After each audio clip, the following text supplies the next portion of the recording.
ജീവിതത്തിനർത്ഥവും ഭാവിയും നൽകുവാൻ, ഉയരുവാൻ ഉയർത്തുവാൻ സ്വപ്നങ്ങൾ നെയ്യുവാൻ, ഉയരുവാൻ ഉയർത്തുവാൻ സ്വപ്നങ്ങൾ നെയ്യുവാൻ, ലക്ഷ്യത്തിലെത്തിടാൻ, ലക്ഷ്യത്തിലെത്തിടാൻ. ജീവിതത്തിനർത്ഥവും ഭാവിയും നൽകുവാൻ,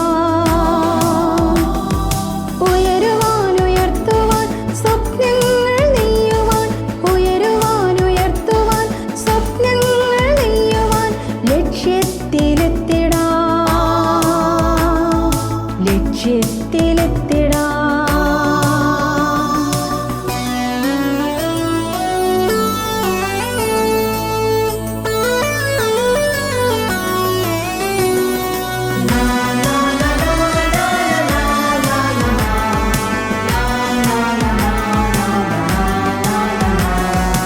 നന്മയുള്ള മർത്യനായി ലോകത്തെ മാറ്റുവാൻ, ആത്മീയ നിറവിനാൽ അനുദിനം നീങ്ങുവാൻ. നന്മയുള്ള ഭൃത്യനായി ലോകത്തെ മാറ്റുവാൻ, ആത്മീയ നിറവിനാൽ അനുദിനം നീങ്ങുവാൻ. കാലത്തിൻ മാറ്റങ്ങൾ അറിവായി കുറിക്കുവാൻ, അണിനിരന്നു നിൽക്കുന്നു ഒരുമയോടെ ഈ ജനം.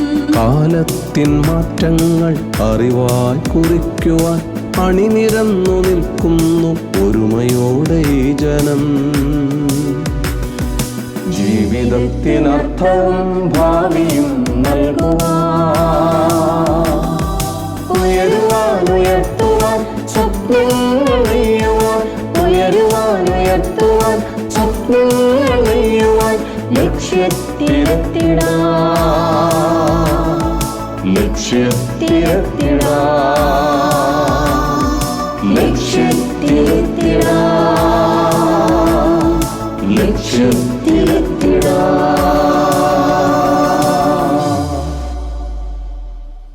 ഞങ്ങളെല്ലാവരും ഇവിടെ ഹാപ്പിയാണ്. ഞങ്ങൾക്കിതൊരു ലൈഫ് ചേഞ്ചിങ് ആണ്. കഴിവുള്ള കുട്ടികളെ ഇനിയും കരയരുത്.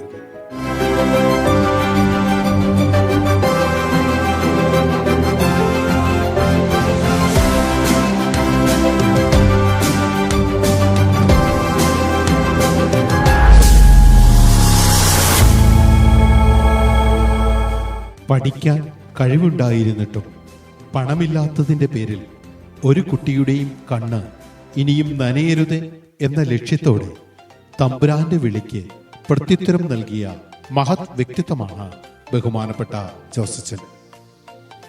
തൻ്റെ ജീവിതത്തിൻ്റെ അർത്ഥവും വ്യാപ്തിയും ഇതുപോലുള്ള കുഞ്ഞുങ്ങളിലാണെന്ന് മനസ്സിലാക്കിയ ജോസച്ചൻ അജപാലന ശുശ്രൂഷയിൽ മുഴുകിയിരുന്നപ്പോഴും ഈ സ്വപ്നത്തിനു വേണ്ടി അഹോരാത്രം അധ്വാനിച്ചു. 2011 മെയ് 24 തിരുവനന്തപുരത്ത് മൊട്ടിട്ട ഇസ്കാറ്റ് എന്ന ഈ ഫലവൃക്ഷം വെള്ളവും വളവും നൽകി ഇന്ന് ഫലങ്ങൾ നിറഞ്ഞ വടവൃക്ഷമായി നിലകൊള്ളുമ്പോൾ ഏറെ അഭിമാനത്തോടെ അതിന്റെ വളർച്ചയുടെ നാളുകൾ പങ്കുവയ്ക്കുകയാണ്.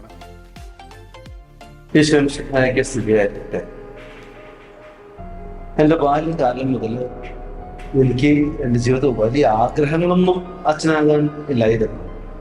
എന്നിരുന്നാലും ഒരു അച്ഛൻ്റെ റോള് ഞാൻ എപ്പോഴും കളിക്കുമായിരുന്നു. വീടിൻ്റെ പുറകിൽ കുന്നുപോലെയുള്ള മണ്ണ് കൂട്ടിരിക്കുന്ന ഉണ്ടായിരുന്നു. മുണ്ട് ഒക്കെ എടുത്ത് കാപ്പ പോലെ അല്ലെങ്കിൽ കുർബാന കുപ്പായം പോലെ ഇട്ട് കുർബാന ചെല്ലി ഞങ്ങൾ കളിക്കുമായിരുന്നു.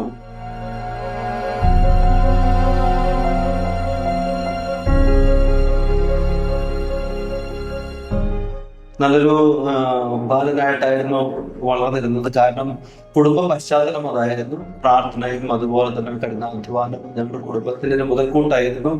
1980 ജൂൺ മാസം 15 ഞാൻ ഏറ്റുമാനൂർ MSF സെമിനാരിയിൽ തീർന്നു. പിന്നെ സെമിനാരി പരിശീലന കാലത്തും എനിക്ക് വലിയ ബുദ്ധിമുട്ടുകളൊന്നും എനിക്ക് എന്നെ സംബന്ധിച്ച് ഉണ്ടായിട്ടില്ല. ഞാൻ പഠനത്തിലും പിന്നെ പ്രത്യേകിച്ച് പ്രാർത്ഥനയിലായിരുന്നു എൻ്റെ ശ്രദ്ധ മുഴുവൻ.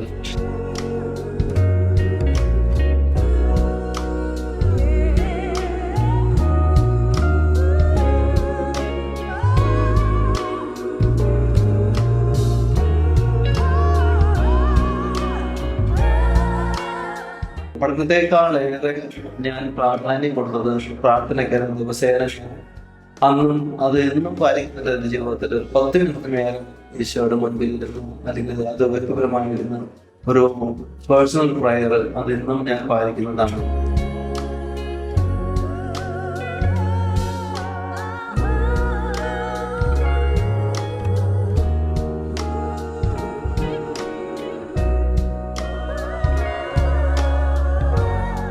കൗമാരക്കാരോടും യുവാക്കൾക്ക് പ്രത്യേക താല്പര്യമുണ്ടായിരുന്നു.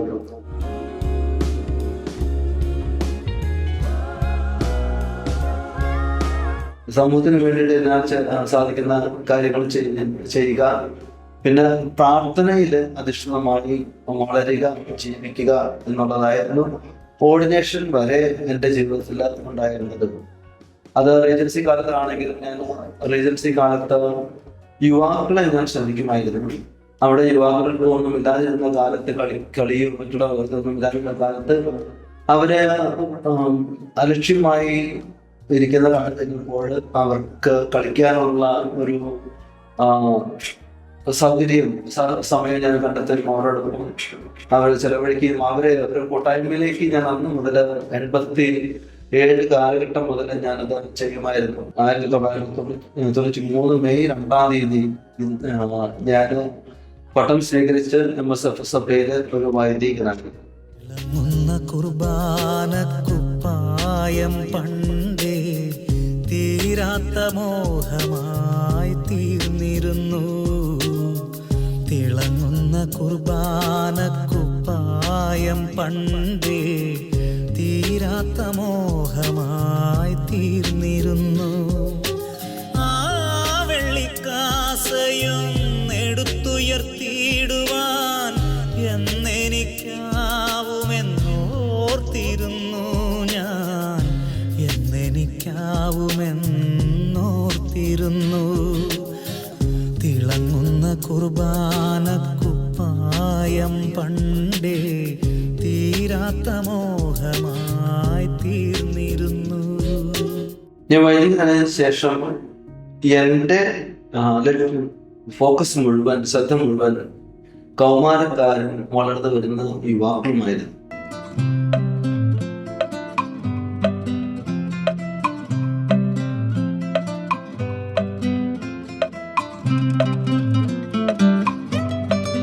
ഇന്നത്തെ ഈ ശുശ്രൂഷ തുടങ്ങുവാനുള്ള പ്രധാന കാരണം 1993 എനിക്ക് സെൻട്രൽ ജയിലിൽ നിന്നും കണ്ണൂർ സെൻട്രലിൽ ഉണ്ടായ ഒരു അനുഭവമാണ്. ഞാൻ സെൻട്രൽ ജയിലിലായിരുന്ന സമയത്ത് അവിടെ ഇംഗ്ലീഷ് ടീച്ചറായിരുന്നു. അപ്പോൾ ഇംഗ്ലീഷ് പഠിക്കുന്ന കാലത്ത് ഞാൻ നല്ല യുവാക്കളും അവിടെ ജീവപര്യന്തം തളവ് അനുഭവിക്കുകയായിരുന്നു. ആ സമയത്ത് അവര് പറഞ്ഞൊരു കാര്യമുണ്ട്, അച്ഛനെ പോലെ ആരെങ്കിലും ഞങ്ങളുടെ ജീവിതത്തിൽ ഉണ്ടായിരുന്നെങ്കിൽ ഞങ്ങളിൽ നിന്നും ഇതുപോലെ ആകുമായിരുന്നില്ല.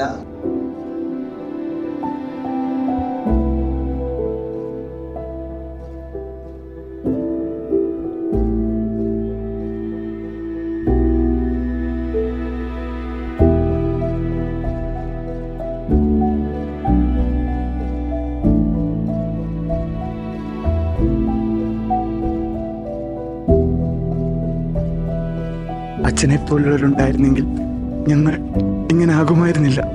എന്തുകൊണ്ട് ഇത്തരം യുവാക്കള് എന്നൊരു അന്വേഷണത്തിന്റെ ഒരു മനസ്സിലൊരു പ്രചോദനമുണ്ടായിരുന്നു. അങ്ങനെ ഞാൻ 3 വർഷത്തെ സേവനം കഴിഞ്ഞു യൂത്ത് മിനിസ്ട്രിയിൽ ഞാൻ മാസ്റ്റേഴ്സ് ചെയ്തു. അവരെ എങ്ങനെ സമൂഹത്തിലേക്ക് തിരിച്ചു കൊണ്ടുവരിക എന്നതിനെ പറ്റിയുള്ള ഒരു അന്വേഷണമായിരുന്നു. അപ്പൊ അവർക്ക് കൊടുക്കുന്ന നമ്മുടെ സഭയുടെ ഭാഗം കൊടുക്കുന്ന ശുശ്രൂഷയുടെ ഫലങ്ങൾ എപ്രകാരമുണ്ട്, അതെങ്ങനെയാണ് നൽകുന്നത്, അവർക്കത് ഉപകാരപ്രദമാണോ എന്നൊക്കെയുള്ള ഒരു അന്വേഷണമായിരുന്നു അത്. അങ്ങനെ 2 വർഷം ഞാൻ അത് തീർത്തു. അതിനുശേഷം വീണ്ടും കണ്ണൂർ സെൻട്രൽ ജയിലിൽ ചാപ്ലനായിട്ടും കണ്ണൂർ പാപ്പനശ്ശേരി ഇടവകയുടെ വികാരിയായിട്ട് പ്രവർത്തിക്കുവാൻ എനിക്ക് സാഹചര്യമുണ്ടായി. അങ്ങനെ ആയിരിക്കുന്ന കാലത്ത് അവിടെ യുവാക്കൾക്കുള്ള ട്രെയിനിങ് പ്രോഗ്രാമുകൾ, ക്ലാസ്സുകൾ കണ്ണൂർ രൂപതയിലും തലശ്ശേരി രൂപതയിലും ഒക്കെ ആയിട്ട് എടുക്കുവാൻ സാധിച്ചു. അന്നും ഞാൻ കണ്ടത് ഒത്തിരി യുവാക്കൾ ആഗ്രഹിക്കുന്നുണ്ട് ജീവിതത്തിൽ ഉയരുവാനായിട്ട്, പക്ഷെ അവർക്ക് സാഹചര്യങ്ങളില്ല, സൗകര്യങ്ങളില്ല.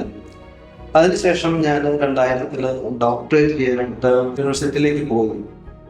അവിടെ ഞാൻ എടുത്തത് എങ്ങനെ നമുക്ക് ഈ ജയിലുകളിൽ കിടക്കുന്ന, കാരണം ഭൂരിഭാഗം ജയിൽ ജനസംഖ്യ 18 35 വയസ്സിനിടയ്ക്കുള്ള യുവാക്കളാണ്, പ്രത്യേകിച്ച് യുവാക്കളാണ്.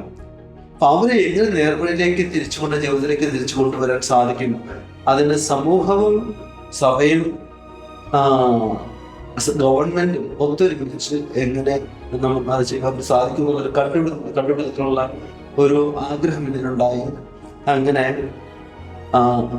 എൻ്റെ ഡോക്ടറേറ്റ് ഗവേഷണം മുഴുവൻ അവരുടെ പുനരധിവാസത്തെയും പുനരുദ്ധാനത്തെയും അവർ തിരുത്തലിനെയും ആസ്പദമാക്കിയിട്ടായിരുന്നു. അത് 2003 ഞാനത് തീർത്ത് നല്ലൊരു മാർക്കോടുകൂടെ 99%-ക്കാളും മേലെ ശതമാനത്തിന് ഡോക്ടറേറ്റ് തീർത്തു.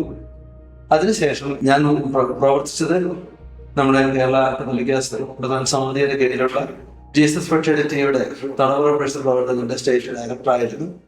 അങ്ങനെ 6 വർഷം അവിടെ പ്രവർത്തിച്ച സമയത്തും ഇതേപോലെയുള്ള കുട്ടികളെയും യുവാക്കളെയും കാണുവാനിടയായി.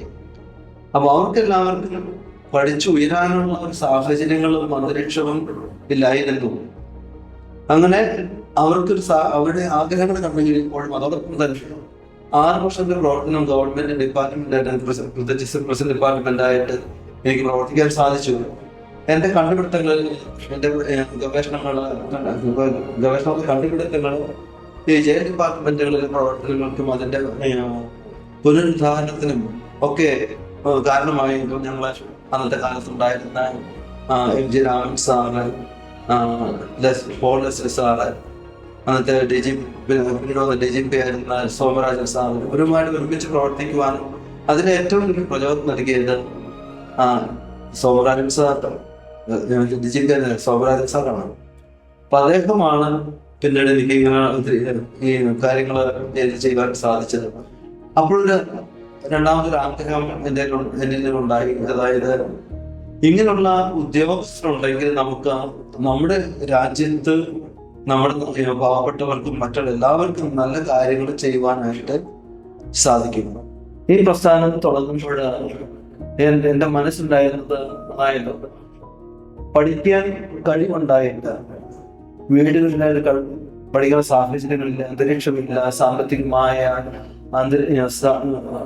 സുസ്ഥിതിയില്ലാതെ അവരുടെ കണ്ണ് നനയരുത്. അവർക്ക് പഠിച്ചു ഉയരാനുള്ള എല്ലാ വഴികളും, എല്ലാ അന്തരീക്ഷവും, സാഹചര്യങ്ങളും, സൗകര്യങ്ങളും ഒരുക്കിക്കൊടുത്ത് അവരെ ജീവിതത്തിന്റെ നന്മയാർന്ന സുസ്ഥിരമായിട്ടുള്ള ഒരു ജീവിതത്തിന്റെ പ്രകാശത്തിലേക്ക് അവരെ കൊണ്ടുവരിക എന്നതാണ് യഥാർത്ഥത്തിൽ അവരുടെ ജീവിത ലക്ഷ്യം.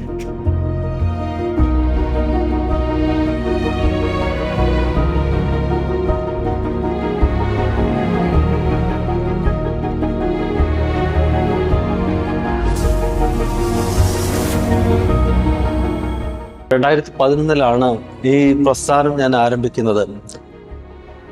കാലത്ത്, അതായത് എന്നെ സഹായിച്ചത് തിരുവനന്തപുരത്തുള്ള ആനി എബ്രഹാം എന്ന നല്ലൊരു കത്തോലിക്ക ആൻറ്റിയാണ്. ആൻറ്റിയുടെ ഭവനം ഞാൻ ഈ ആശയം പങ്കുവെച്ച് കഴിഞ്ഞപ്പോൾ ആൻറ്റിക്ക് വളരെ മനോഹരമായിട്ട് തോന്നി. ആൻറ്റിക്ക് അതുകൊണ്ട് ഞാൻ ആൻറ്റി ആദ്യം ആ വീട് എനിക്കൊരു വാടകയ്ക്ക് തന്നു. ആ വാടക വീട്ടിലാണിത് ആരംഭിക്കുന്നത്. എന്നെ പ്രോത്സാഹിപ്പിക്കുന്നതിനോടൊപ്പം നിൽക്കുന്ന ഒരു കൂട്ടായ്മയുണ്ടായിരുന്നു. പല ഭാഗത്തു നിന്നുള്ള വ്യക്തിത്വങ്ങൾ ഞാൻ സഹപ്രവർത്തകരായിരുന്നു. ഞാൻ KCBC പ്രവർത്തിച്ചിരുന്ന കാലത്ത്. അപ്പോൾ അവരോട് ഞാൻ ആശയം പങ്കുവച്ചപ്പോൾ അവർക്ക് വളരെ മനോഹരമായിട്ട് തോന്നി. അതുകൊണ്ട് അവരും എൻ്റെ കൂടെ നിന്നു. ഞങ്ങൾ പല മീറ്റിങ്ങുകൾ കൂടി അതെങ്ങനെ ആയിരിക്കണം തുടങ്ങേണ്ടത്, എങ്ങനെ വളർത്തിയെടുക്കണം, എന്തൊക്കെ ആയിരിക്കണം ഇതിൻ്റെ രീതികൾ എന്നൊക്കെ ഞങ്ങൾ ഒരുമിച്ച് ആലോചിച്ചിരുന്ന് ചിന്തിച്ചാണ് രൂപപ്പെടുത്തിയെടുത്തത്. അവരിലൂടെയാണ് ആദ്യത്തെ 6 കുട്ടികൾ വരുന്നത്. എന്നോടൊപ്പം ഉണ്ടായിരുന്ന ജിനോ, സ്കറിയ, അഭിലാഷ് ഇവരൊക്കെയാണ് 6 കുട്ടികളെ കണ്ടുപിടിച്ച് ആദ്യ വർഷത്തിലേക്ക് കൊണ്ടുവന്ന് ഞങ്ങൾ അവിടെ ആരംഭം കുറിച്ചത്. അതിലൊരാൾ ഇന്ന് അഹമ്മദാബാദ് IIM അവിടുത്തെ ഏറ്റവും ബെസ്റ്റ് സ്റ്റുഡൻ്റ് ആയിട്ട് MBA പഠിച്ചുകൊണ്ടിരിക്കുന്നു. മറ്റ് 3 പേര്, ഒരാൾ കാനഡയിൽ, 2 പേര് കാനഡയിൽ, ഒരാൾ ദുബായിലൊരു കമ്പനിയുടെ ചീഫ് അക്കൗണ്ടൻ്റ് ആയിട്ട് പ്രവർത്തിക്കുന്ന കാനഡയിലുള്ളവരിൽ ഒരാൾ ആമസോണിൻ്റെ ഓപ്പറേഷൻ മാനേജറായിട്ടും പ്രവർത്തിക്കുന്നു. ഇങ്ങനെ വളരെ ആ അനുഭവം ആണ് പിന്നീട് ഇത് മുന്നോട്ട് കൊണ്ടുപോകുവാനുള്ള ഒരു പ്രോത്സാഹനവും ഉത്സാഹവും എനിക്ക് ഉണ്ടായത്. പിന്നീട് 3ാമത്തെ ബാച്ചിൽ ഉണ്ടായിരുന്ന 2 കുട്ടികൾ, അതിൽ ഒരാൾ ഫെഡറൽ ബാങ്കിൻ്റെ പാലക്കാട് റീജിയനിൽ ചീഫ് മാനേജറായിട്ടും മറ്റൊരാൾ ട്രിവാൻഡ്രത്തുള്ള ഒരു കമ്പനിയുടെ ചീഫ് മാനേജറായിട്ടും പ്രവർത്തിക്കുന്നു. എൻ്റെ പേര് അബിൻ. ഞാൻ ആക്ച്വലി ഇപ്പോൾ ഫെഡറൽ ബാങ്കിൽ AGS ഫെഡറലിൻ്റെ ഭാഗമായിട്ട് ഞാൻ IRM എന്ന് പറഞ്ഞൊരു പോസ്റ്റ്, ഇൻവെസ്റ്റ്മെൻറ്റ് റിലേഷൻ മാനേജറായിട്ട് വർക്ക് ചെയ്യുകയാണ്. അപ്പോൾ ഞാനൊരു 8ാം ക്ലാസ് തൊട്ട്, അതായത് 13 വയസ്സ് തൊട്ട് ഈ സ്ഥാപനത്തിൽ പഠിച്ച് വളർന്ന് ഈ ഒരു നിലയിലേക്ക് എത്തിയേക്കാണ്. അപ്പോൾ ഈ ഒരു സ്ഥാപനം ഇല്ലായിരുന്നെങ്കിൽ ലൈക്ക് എൻ്റെ ജീവിതം ഇപ്പോൾ എവിടെയാകുമെന്നൊന്നും എനിക്കറിയില്ല. പക്ഷേ എന്തായാലും എനിക്ക് ഒരു 13 വയസ്സിൽ ഈ സ്ഥാപനത്തിലോട്ട് എത്തിപ്പെടാൻ പറ്റി. അതുപോലെ തന്നെ ഒരുപാട് ആഗ്രഹങ്ങളുണ്ടായിരുന്നു, അതെല്ലാം നല്ലപോലെ അച്ചീവ് ചെയ്യാൻ പറ്റി. ഈ ഒരു സ്ഥാപനമായിരുന്നു എൻ്റെ ലൈഫിലൊരു ടേണിംഗ് പോയിന്റ് എന്നൊക്കെ പറയും.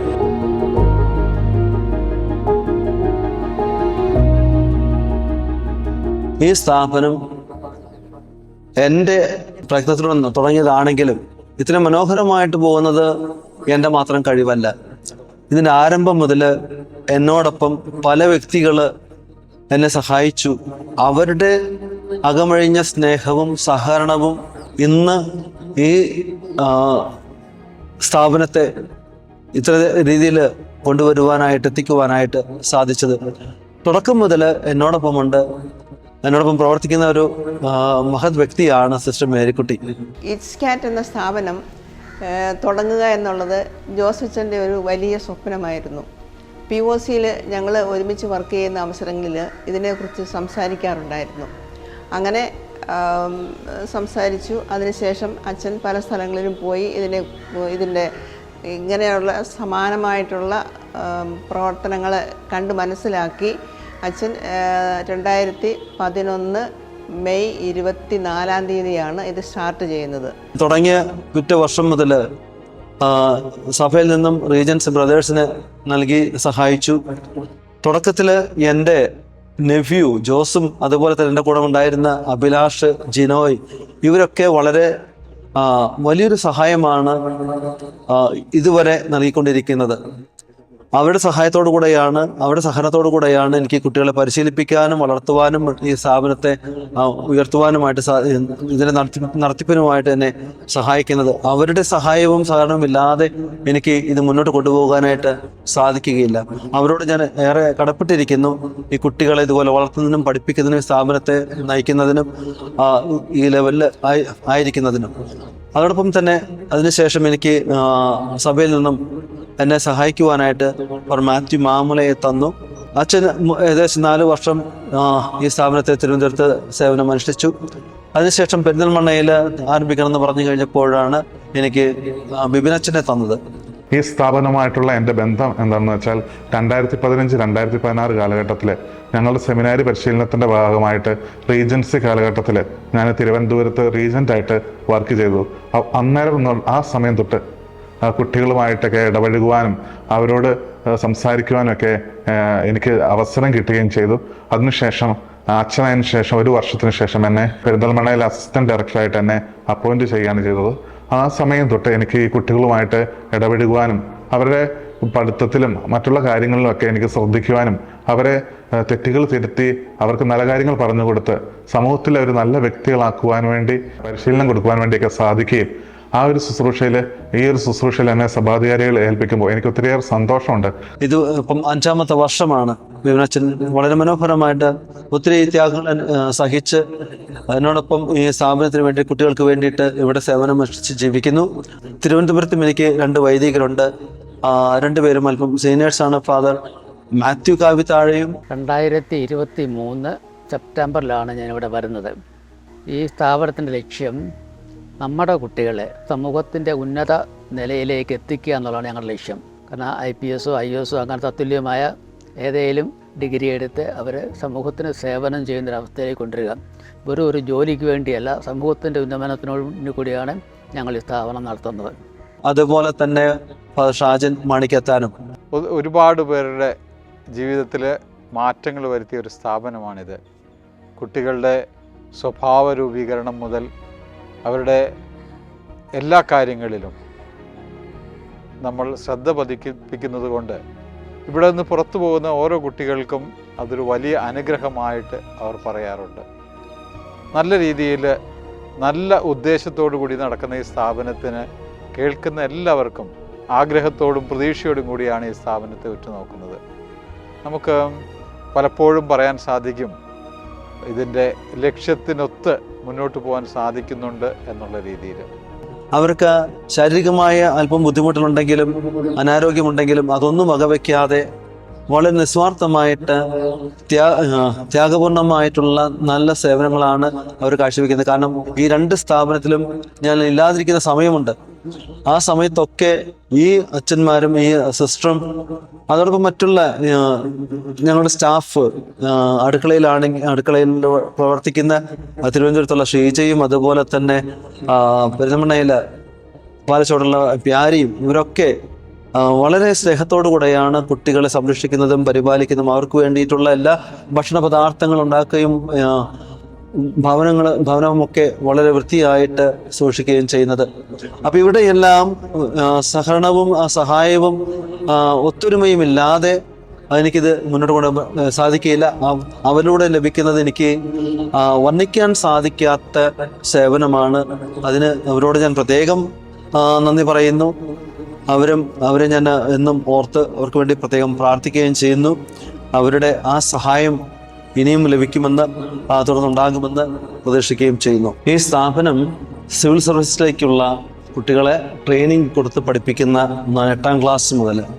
അതുകൊണ്ട് ഒരു ദിവസം മുഴുവൻ ഇവിടെ 24 മണിക്കൂറും ഡിസിപ്ലിൻഡ് ആണ്. അവർക്ക് ടൈം ടേബിൾ ഉണ്ട്. രാവിലെ 4:55 ഉണരുന്നു. 5 മണിക്ക് അവർ ഫിസിക്കൽ എക്സസൈസ് 20 മിനിറ്റ് നേരം അവർ ബ്രിസ്ക് റണ്ണിങ് ആണ്. പതുക്കെ സാവധാനത്തിൽ അവർ ഓടുന്നു. 5 മിനിറ്റ് ഫാസ്റ്റ് റണ്ണിങ്, വേഗത്തിൽ ഓടുന്നു. അതിനുശേഷം ഒരു 10 മിനിറ്റ് അവർക്ക് പലതരത്തിലുള്ള ഫിസിക്കൽ എക്സസൈസുകളാണ്.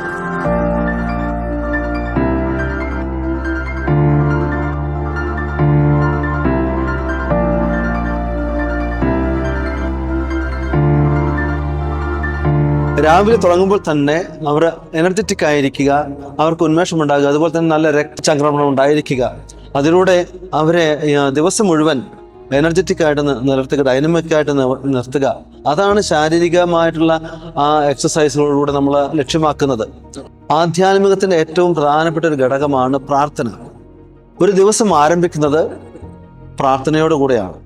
അപ്പോൾ പ്രഭാത പ്രാർത്ഥന, അതിനുശേഷം ഇവരുടെ ചിന്തകൾ ഉണർത്തുവാനായിട്ട്, ഇവർക്ക് നല്ലൊരു വഴി കാണിച്ചു കൊടുക്കുവാനായിട്ട് അതിനുതകുന്ന, അവർക്ക് പ്രചോദനം നൽകുന്ന നല്ല പുസ്തകങ്ങൾ വായിക്കുക എന്നുള്ളതാണ്. അതൊരാൾ വായിക്കുന്നു, മറ്റുള്ളവർ ശ്രവിക്കുന്നു, അത് നോട്ടെടുത്ത് അതിൻ്റെ സമ്മറി എഴുതുന്നത്. അങ്ങനെയുള്ള ഒരു ഇൻസ്പിരേഷണൽ പുസ്തകം വായിക്കും.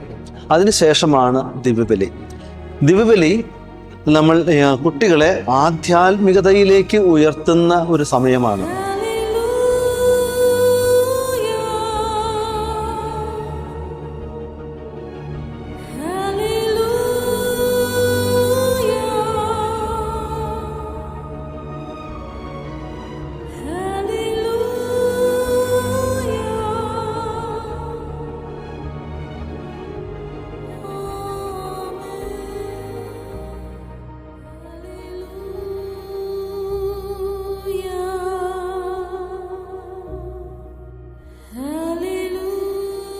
ദിവസം ആരംഭിക്കുന്നത് ഈ പ്രാർത്ഥനയിലൂടെയും ദിവ്യബലി അർപ്പണത്തിലൂടെയുമാണ്. അതിനുശേഷമാണ് അവർ പഠനത്തിലേക്ക് കടക്കുന്നത്. ദിവ്യബലിക്ക് ശേഷം അവർ 7 മണി മുതൽ 8 മണി വരെ അവർക്ക് പഠിക്കുവാനുള്ള സമയമാണ്. 8 മണിക്ക് അവർക്ക് ഇവിടെ ബ്രേക്ക്ഫാസ്റ്റ്, 9 മണിയാകുമ്പോഴേക്കും അവർ സ്കൂളിലേക്ക് പോകുന്നു.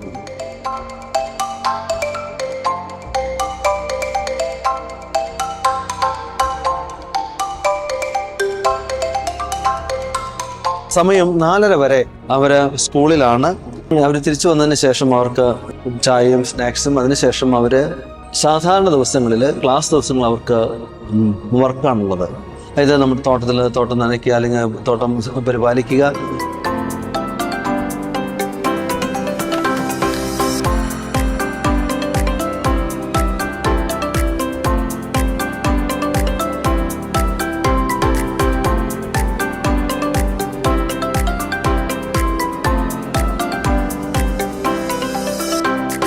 നമ്മളിവിടെ പച്ചക്കറിയും വാഴയും മറ്റുള്ള കൃഷി കാര്യങ്ങളുണ്ട്. അപ്പം അവിടെ അത് നോക്കുക, അതിന് വെള്ളം ഒഴിക്കുക, അവിടുത്തെ പുല്ല് പറിക്കുക.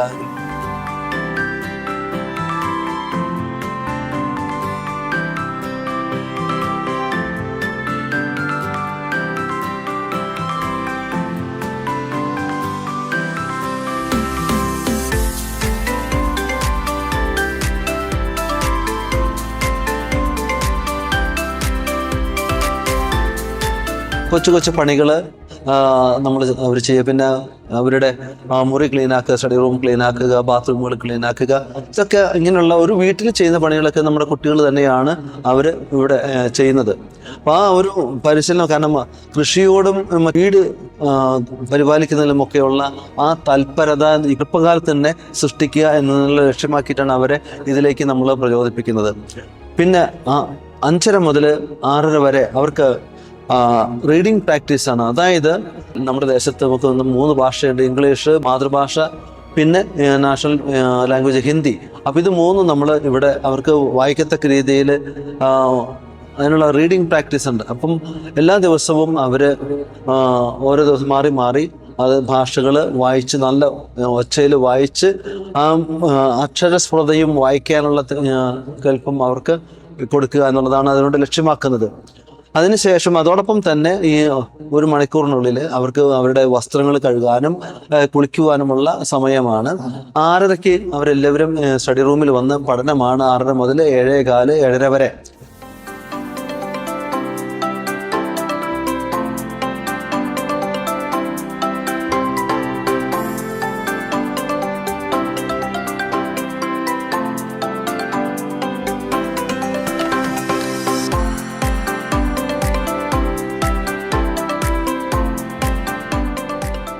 മെഡിറ്റേഷൻ, അതായത് അവരുടെ മനസ്സിനെ, അതായത് mental stability, mental balance, concentration, ഇതൊക്കെ ലഭിക്കത്തക്ക രീതിയിൽ അവരുടെ മനസ്സിനെ നിയന്ത്രിക്കുക, അവരുടെ വികാരങ്ങളെ നിയന്ത്രിക്കുക എന്നത് ലക്ഷ്യമാക്കിയിട്ടാണ് 20 മിനിറ്റ് നേരം ധ്യാനം നമ്മൾ കുട്ടികൾ ഇവിടെ എല്ലാ ദിവസവും ഓരോ ടോപ്പിക്കിനെ ആസ്പദമാക്കി അത് കുട്ടികൾ തന്നെയാണ് അവരെ പരിശീലിപ്പിച്ചിട്ടുണ്ട്. അവർ കുട്ടികൾ തന്നെ അവരെ ആ ധ്യാനം നയിക്കുന്നത്.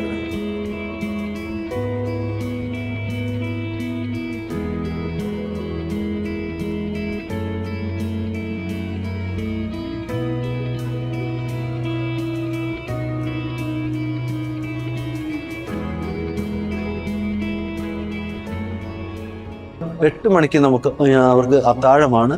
അത്താഴത്തിന് ശേഷം 8:30-ക്ക് BBC ന്യൂസ് അവരെന്നും കണ്ടിരിക്കണം. BBC ന്യൂസ് കാണുന്നത് അതിലൂടെ പല കാര്യങ്ങൾ ലക്ഷ്യമാക്കുന്നുണ്ട്. ആ BBC ന്യൂസ് കാണുമ്പോൾ അവർ 5 പുതിയ വാക്കുകൾ ഓരോ ദിവസം അതിൽ നിന്നും അവർ പിടിച്ചെടുക്കണം. കാരണം അതിലൂടെ അവർക്ക് ആ BBC ന്യൂസ് വായിക്കുമ്പോൾ അത് മനസ്സിലാക്കാൻ അവർക്ക് സാധിക്കുന്നുവെന്ന് നമുക്ക് മനസ്സിലാക്കാൻ സാധിക്കും. അതോടൊപ്പം തന്നെ അവർ ഓരോ ദിവസവും അവരുടെ വൊക്കാബുലറി, അതായത് ഇംഗ്ലീഷ് വാക്കുകൾ പഠിച്ച് അവർക്ക് ഇംഗ്ലീഷ് സംസാരിക്കുമ്പോൾ അത് ഉപകാരപ്പെടുത്തുവാനായിട്ട് അവർക്ക് സാധിക്കും. അപ്പോൾ അത് ആ ഒരു ലക്ഷ്യത്തോടു കൂടെയാണ് നമ്മൾ BBC ന്യൂസ് അവർക്ക് അനുവദിച്ചിരിക്കുന്നത്. BBC ന്യൂസിന് ശേഷം ഇവർ 9 മണി മുതൽ 10 മണി വരെ സ്ട്രിക്റ്റ് സ്റ്റഡി ടൈമാണ്. ആ സമയത്ത് ഇവർ പഠിക്കുന്നു. 10 മണിക്ക് അവർക്ക് ഉറങ്ങാൻ പോകാം. ഉറങ്ങുന്നതിന് മുൻപ് ഒരു ചെറിയ പ്രാർത്ഥനയുണ്ട്. എല്ലാവരും ചാപ്പലിൽ ഒരുമിച്ച് വന്ന് അവിടെ നമുക്ക് വ്യത്യാസമൊന്നുമില്ല. നമ്മുടെ പ്രാർത്ഥനകളിൽ നമുക്ക് ഹൈന്ദവ സ്റ്റുഡൻസ് ഉണ്ട്, നമ്മുടെ കത്തോലിക്ക സ്റ്റുഡൻസ് ഉണ്ട്. എല്ലാവരും ഒരുമിച്ച് ചേർന്നിട്ടാണ് പ്രാർത്ഥന ചൊല്ലി. എല്ലാ പ്രാർത്ഥനകളിലും അവർ ഒരുമിച്ചാണ്. 10 മണിക്ക് നിശാപ്രാർത്ഥന കഴിഞ്ഞ് അവർക്ക് 8ാം ക്ലാസ് 9ാം ക്ലാസ്സിലുള്ളവർക്ക് ഉറങ്ങാൻ പോകാം. അവർക്ക് 10 വരെ ഇരുന്ന് പഠിക്കാനുള്ള അവസരമുണ്ട്. എന്നിരുന്നാലും അവർക്ക് ഉറങ്ങാൻ പോകാമെന്നാണ്. 10ാം ക്ലാസ് മുതൽ മേലോട്ട് അവർ 10:30 വരെ നിർബന്ധമായിട്ട് പഠിച്ചിരിക്കണം. 11 മണി വരെ അവർക്ക് പഠിക്കാനുള്ള സൗകര്യമുണ്ട്. 11 മണിക്ക് എല്ലാവരും ഉറങ്ങാനായിട്ട് പോകുന്നു. ഇതിനോടൊപ്പം തന്നെ ഇവർക്ക് മറ്റുള്ള പരിശീലന പരിപാടികളുമുണ്ട്. അതായത് എല്ലാ മാസവും ഇവർ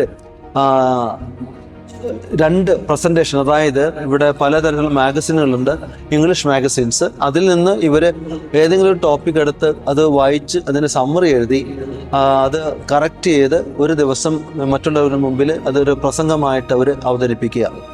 അങ്ങനെ 2 പ്രാവശ്യവും ഹയർ സെക്കൻഡറി സ്റ്റുഡൻസിന് എല്ലാ മാസവും എക്സ്റ്റംപററി സ്പീച്ചാണ്. അവർക്കൊരു ടോപ്പിക് കൊടുക്കും. ആ ടോപ്പിക് അവർ സ്പോണ്ടേനിയസ് ആയിട്ട് ആ സമയത്ത് ഇവർ 3 മിനിറ്റിനുള്ളിൽ അത് അവതരിപ്പിക്കുക എന്നുള്ളതാണ്.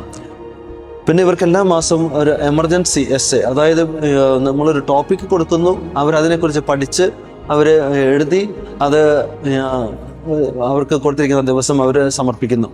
അത് ഇവരുടെ വായനശീലത്തെയും ചിന്താശക്തിയെയും അത് വളർത്തുകത്തക്ക രീതിയിൽ അതിനെ ലക്ഷ്യമാക്കിയിട്ടാണ് നമ്മൾ ഈ എമർജൻസി എസ്സേകൾ നമ്മൾ കൊടുക്കുന്നത്. അതുപോലെ തന്നെ ഇവർക്ക് മാസം തോറും ഇവരുടെ കഴിവുകൾ വളർത്തക്ക രീതിയിൽ ഡിബേറ്റുകളും അതുപോലെ തന്നെ ക്വിസും നമ്മളിവിടെ അവർക്ക് വേണ്ടി ചെയ്യാണ്ട്. ചിലപ്പോൾ മത്സരങ്ങൾ വെച്ച് അവർക്ക് നന്നായി ചെയ്യുന്ന കുട്ടികൾക്ക് നമ്മളെപ്പോഴും പ്രോത്സാഹന സമ്മാനങ്ങൾ കൊടുക്കുന്നു. അവർക്ക് വളരാനുള്ള പഠിക്കുവാനുള്ള ഉത്സാഹവും നമ്മൾ ഇതിലൂടെ നമ്മൾ കൊടുക്കുകയാണ്. നമ്മുടെ സ്ഥാപനം ഞങ്ങൾ MSF സഭയുടേതാണെങ്കിലും അത് സഭയുടേതാക്കി മാത്രം നിൽക്കാതെ അത് എവിടെ ആയിരിക്കുന്നുവോ അവിടുത്തെ ഇടവകയുമായിട്ട് ചേർന്നാണ് പ്രവർത്തിക്കുക. 2 സ്ഥലങ്ങളിലാണ് നമുക്ക് ഈ സ്ഥാപനം ഇന്ന് പ്രവർത്തിക്കുന്നത്. ഒന്ന് തിരുവനന്തപുരത്തും, രണ്ടാമത്തേത് പെരിന്തൽമണ്ണയ്ക്കടുത്ത് പാലച്ചോട്ടിലുമാണ് ഉള്ളത്. തിരുവനന്തപുരത്തെ സ്ഥാപനത്തിലെ കുട്ടികൾ അവിടെ ചങ്ങനാശ്ശേരി അതിരൂപതയുടെ കീഴിലുള്ള വട്ടിയൂർക്കാവ് SFS ദേവാലയ ഇടവകയുമായിട്ടാണ് ചേർന്ന് പ്രവർത്തിക്കുന്നത്. അവിടെയുള്ള കുട്ടികൾ ഞായറാഴ്ച തോറും അവിടെ പോയി അവിടുത്തെ ദിവ്യബലിയിൽ പങ്കെടുത്ത് വേദപാഠ ക്ലാസ്സുകളിൽ അറ്റൻഡ് ചെയ്യുന്നു.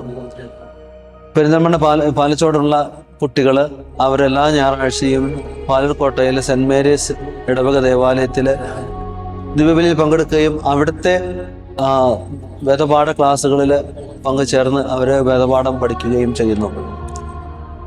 അങ്ങനെ 2 ഇടവക സമൂഹത്തിൻ്റെയും പ്രോത്സാഹനവും പ്രാർത്ഥനയും അതുപോലെ തന്നെ സപ്പോർട്ടും അവർക്ക് 2 ഇടവകയിൽ നിന്ന് സാധിക്കുന്ന സഹായങ്ങളും ഈ സ്ഥാപനത്തിൽ ലഭിക്കുന്നു. അത് വളരെ നന്ദിയോടുകൂടെ ഓർക്കുകയും അവർക്ക് വേണ്ടി പ്രത്യേകം പ്രാർത്ഥിക്കുകയും ചെയ്യുന്നു.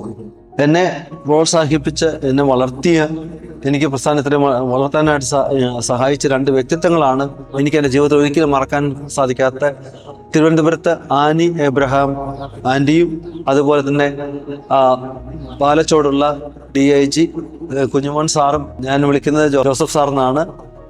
ജോസഫ് സാറാണ് പെരിന്തൽമണ്ണയിൽ ഈ സ്ഥാപനം തുടങ്ങാനായിട്ട് എന്നെ ക്ഷണിക്കുകയും അദ്ദേഹത്തിൻ്റെ സ്വത്തിൻ്റെ ഒരു ഭാഗം, 1 ഏക്കറും 62 സ്ഥലം ഇതിനായിട്ട് ദാനമായി നൽകുകയും അങ്ങനെ ഈ സ്ഥാപനം ഇവിടെ ഈ പാലച്ചോട് ആരംഭിക്കുവാനായിട്ട് സാധിക്കുകയും ചെയ്തത്.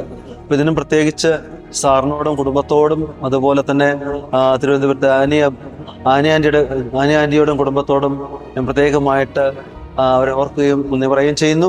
അതോടൊപ്പം സ്വർഗത്തിലിരുന്ന് ഈ ആൻറ്റി ഈ പ്രസ്ഥാനത്തിൻ്റെ ഈ സ്ഥാപനത്തിൻ്റെ വളർച്ചയ്ക്ക് വേണ്ടി പ്രാർത്ഥിക്കുകയും കഴിഞ്ഞ് ആൻറ്റി മരിച്ചിട്ട് ഈ മെയ് 6-ാം തീയതിക്ക് 1 വർഷം തികയുകയാണ്. ഈ അവസരം ഞാൻ ആൻറ്റിയെ പ്രത്യേകമായിട്ട് ഓർക്കുകയും അനുസ്മരിക്കുകയും ചെയ്യുന്നു. ഈ സ്ഥാപനം തുടക്കം മുതൽ വളരെ ദൈവികമായിട്ടുള്ള ഒരു പരിപാലന അനുഭവത്തിലൂടെയാണ് ഇന്ന് വരെ കടന്നു പോകുന്നത്.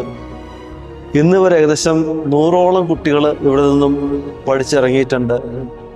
ഇന്ന് ഏകദേശം 20ഓളം കുട്ടികൾ ഇത് താമസിച്ച് പഠിക്കുന്നവരും പുറത്ത് ഉപരിപഠനങ്ങളും ചെയ്തുകൊണ്ടിരിക്കുന്നവരുമായിട്ട് 20ഓളം കുട്ടികൾ ഇപ്പം നിലവിൽ പഠിച്ചുകൊണ്ടിരിക്കുന്നു.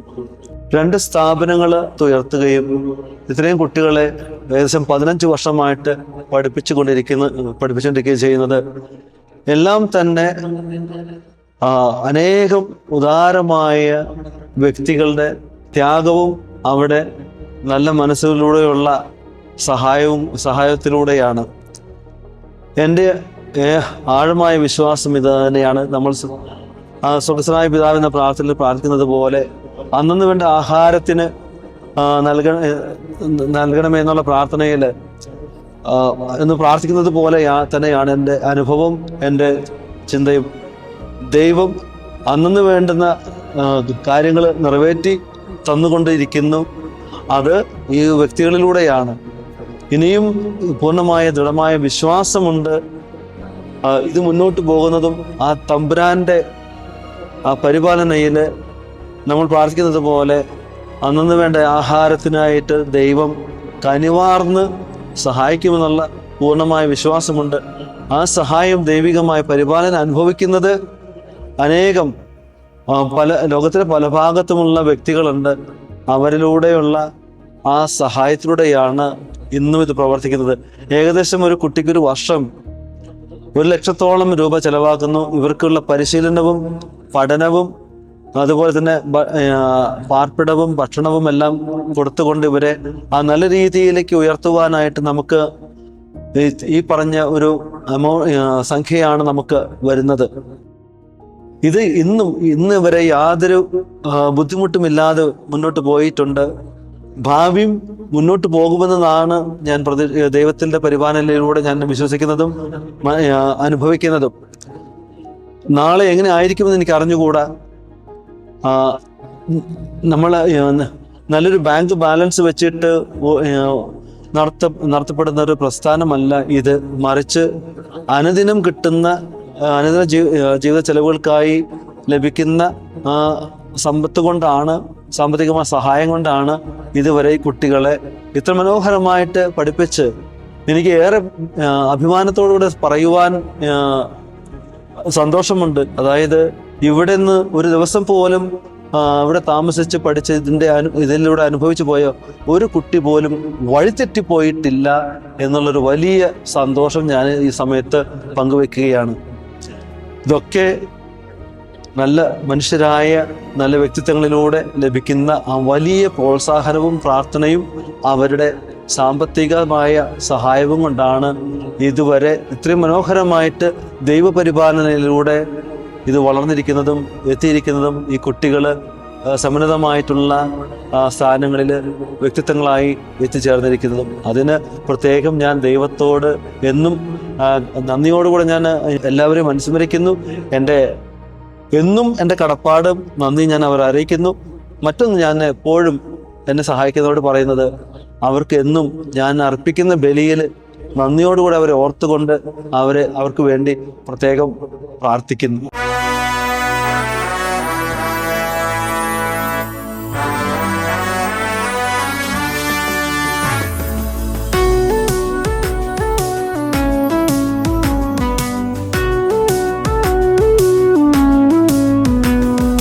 ജീവിതത്തിനർത്ഥവും ഭാവിയും നൽകുവാൻ, ഉയരുവാൻ ഉയർത്തുവാൻ സ്വപ്നങ്ങൾ നെയ്യുവാൻ, ഉയരുവാൻ ഉയർത്തുവാൻ സ്വപ്നങ്ങൾ നെയ്യുവാൻ, ലക്ഷ്യത്തിലെത്തിടാൻ.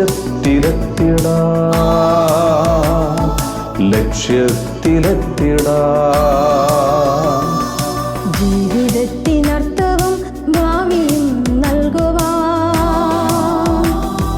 ഉയരുവാൻ ഉയർത്തുവാൻ സ്വപ്നങ്ങൾ നെയ്യുവാൻ, ഉയരുവാൻ ഉയർത്തുവാൻ സ്വപ്നങ്ങൾ നെയ്യുവാൻ, ലക്ഷ്യത്തിലെത്തിടാൻ.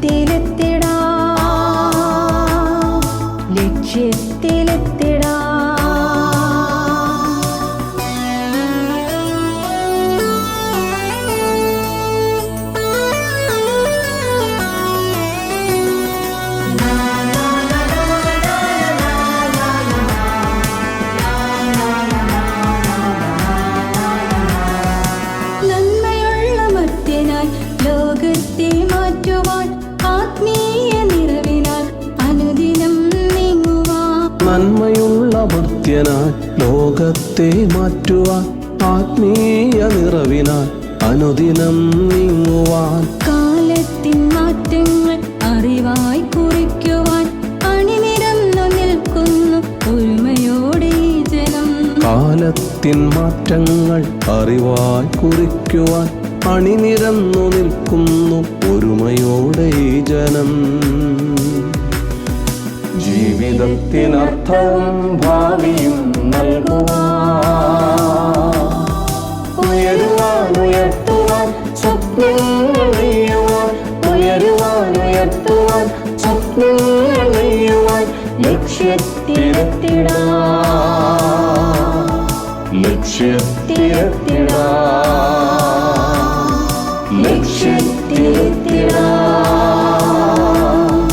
ലക്ഷ്യത്തിലെത്തിടാം